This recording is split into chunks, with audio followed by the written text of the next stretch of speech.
नमस्कार मित्रों, मैं अमित तिवारी स्वागत करता हूं आपके अपने YouTube चैनल ऑसम एस्ट्रो ज्ञान में। आज के वीडियो में हम बात करेंगे कुछ ऐसे प्रश्नों के बारे में जो अक्सर पूछे जाते हैं और जिनकी जानकारी हमें होना जरूरी है। तो चलिए शुरू करते हैं। श्री कृष्ण का जन्म किस युग में हुआ था? श्री कृष्ण का जन्म द्वापर युग में हुआ था। श्री कृष्ण के भाई और बहनों के क्या नाम थे? श्री कृष्ण के भाई बलराम थे और उनकी बहन का नाम सुभद्रा था। रामायण में किस रस की प्रधानता है? रामायण में करुण रस की प्रधानता है। पृथ्वी पर गंगा जी का अवतरण किस तिथि को हुआ था? पृथ्वी पर गंगा जी ज्येष्ठ शुक्ल पक्ष की 10वीं को अवतरित हुई थी। गंगा सप्तमी कब मनाई जाती है? गंगा सप्तमी वैशाख शुक्ल पक्ष सप्तमी को मनाई जाती है। जाह्नवी किसका नाम था?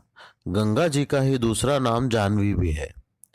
सीता का जन्म कब हुआ था? सीता जी का जन्म वैशाख शुक्ल पक्ष की 9वीं तिथि पर पुष्य नक्षत्र पर हुआ था।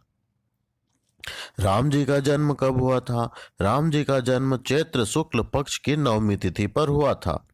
राम जी और सीता जी का विवाह कब हुआ था?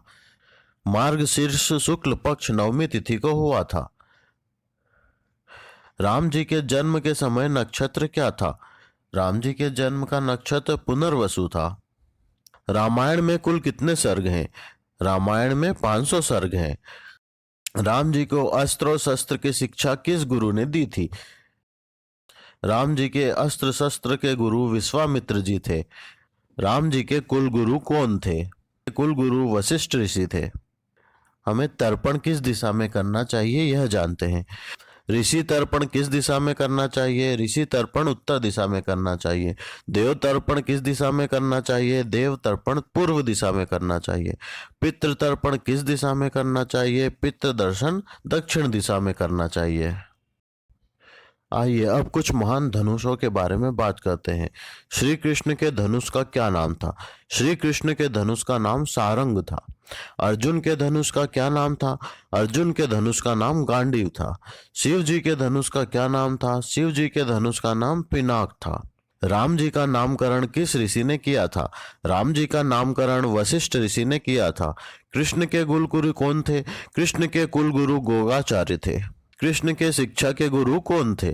कृष्ण जी के शिक्षा के गुरु महर्षि सांदीपनि थे और उनका आश्रम उज्जैन में स्थित है। संजय को दिव्य दृष्टि वेद व्यास जी ने प्रदान की थी। शिखंडी राजा किसके पुत्र थे? शिखंडी राजा द्रुपद के पुत्र थे। अर्जुन को गांडीव किसने दिया था? अर्जुन को गांडीव वरुण भगवान ने दिया था। अहिल्या किसकी पत्नी थी?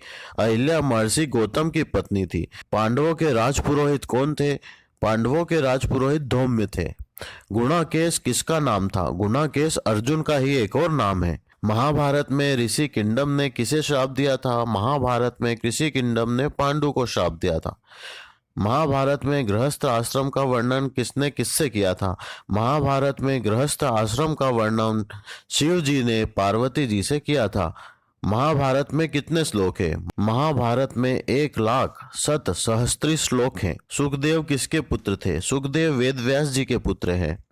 सुखदेव की पत्नी का क्या नाम था? सुखदेव जी की पत्नी का नाम पिवरी था। सुखदेव की माताजी का क्या नाम था? सुखदेव जी की माताजी का नाम वाटिका था। बलराम के पिता का क्या नाम था? बलराम जी के पिता का नाम वासुदेव। अहिल्या को किसने श्राप दिया था? अहिल्या को उनके पति महर्षि गौतम ने श्राप दिया था। देवताओं के सेनापति कौन होते हैं? देवताओं के सेनापति कार्तिकेय हैं। असुरों के गुरु कौन है? असुरों के गुरु शुक्राचार्य हैं। देवताओं के गुरु कौन है? देवताओं के गुरु बृहस्पति हैं। भीष्म की माता का क्या नाम था? भीष्म की माता गंगा है। कर्ण के गुरु कौन है? कर्ण के गुरु श्री परशुराम जी भगवान है। नरक के कितने द्वार होते हैं? नरक के 3 द्वार होते हैं। एक काम, क्रोध और मोह। योगी कितने प्रकार के होते हैं? योगी 8 प्रकार के होते हैं जो इस प्रकार है। कर्म योगी, ज्ञान योगी, ध्यान योगी, लय योगी, हठ योगी, राज योगी और मंत्र योगी तथा अनासक्त योगी। महाभारत का युद्ध किस युग में हुआ था? महाभारत का युद्ध द्वापर युग में हुआ था। धृतराष्ट्र के कितने पुत्र थे? धृतराष्ट्र के 101 पुत्र थे और उनकी एक पुत्री भी थी जिसका नाम दुशाला था। बलराम जी की पत्नी का क्या नाम है? बलराम जी की पत्नी का नाम रेवती है। इंद्र की पत्नी का क्या नाम है? इंद्र की पत्नी का नाम सची है। पांडव भाइयों में सबसे बड़े भाई का क्या नाम है? पांडव भाइयों में सबसे बड़े भाई का नाम युधिष्ठिर है। अर्जुन को मारने की प्रतिज्ञा किसने ली थी? अर्जुन को मारने की प्रतिज्ञा कर्ण ने ली थी। कुंती जी के सबसे बड़े पुत्र का क्या नाम है? कुंती के सबसे बड़े पुत्र का नाम कर्ण है। धृतराष्ट्र की जो एक बेटी दुशाला थी, उनका विवाह किसके साथ हुआ था? दुशाला का विवाह जयभद्र के साथ हुआ था। दोस्तों, आपको यह प्रश्नोत्तरी की सीरीज कैसी लगी हमें जरूर बताइएगा। यदि आप इसी तरह के और वीडियो चाहते हैं तो हमें कमेंट करके जरूर बताएं। मिलते हैं अगले वीडियो में। जय शिव बाबा, जय जय सिया राम।